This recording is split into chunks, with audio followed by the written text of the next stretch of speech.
All right, so my Mustang came with an aftermarket cold air intake. I actually think these are hot air intakes, quite frankly. This is not something I would install. It came with it, and I don't have the stock cold air intake that these cars came with. They're actually pretty good from the factory, and truth be told, for most people, most factory intakes are perfectly fine and do not really get you anything. Usually they're going to require a tune to really take advantage of them. This one, I made sure when I got the car that this model actually does not require a tune, so no real risk of running lean or anything like that. So I got some cleaner. Got that right here. AEM does some work with AFE. I think it's Aerate or AFE, but this stuff should all work. It's just a dry flow air filter cleaner. This is a non-oiled filter. I looked it up online. This model does not take an oiled filter.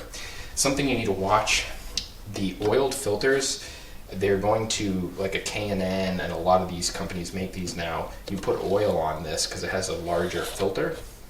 Particulates, like it lets more air in theory, but the thing that you're going to have to watch for is if you over oil it, you can follow your mass airflow sensor. So for me, this is dry. This is exactly what I would want if I was putting a cold air intake on. I would not want an oil filter. So in order to clean this, we're going to have to get the air filter off the intake, and we're just going to do that. This just is a hose clamp, and I'm just going to loosen it up with my flat blade screwdriver.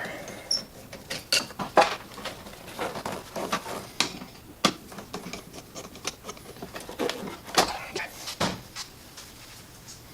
Filter's off. So I've got the filter down here. I'll follow the directions. Spray this down.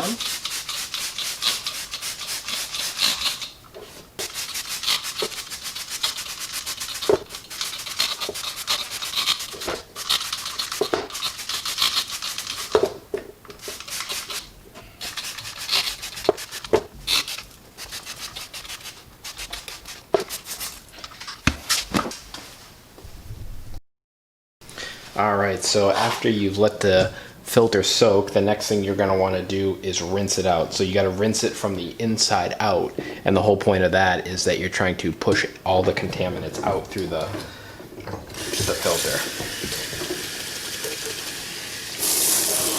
You can see it kind of foaming up with the water. It said not to use hot water, you can use warm or cold.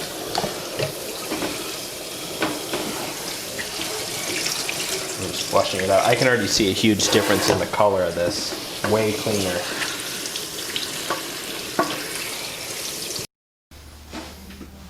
Alright, so I got the filter all washed out. Nice difference in this. It's definitely got that nice gray look now. Nice and clean, where it had like a blacker tinge before. But I got this all clean, and then now all I have to do is just let this air dry and then reinstall in the car. So I imagine it's going to be a few hours before this thing's ready to go back in the car. But it's really simple to do, you know. I did 2 applications of it. I saw some grime come right out of the filter, and when you blast it from the inside, it shoves all the contaminated stuff out, and I watched it come off. So pretty happy with this. Don't know if there will be a difference, but it definitely needed to be done, and it's a great maintenance item. It's the same as changing your normal paper filter in your car, except this is an aftermarket intake. Thanks for watching, guys. We'll talk to you next time. Bye-bye.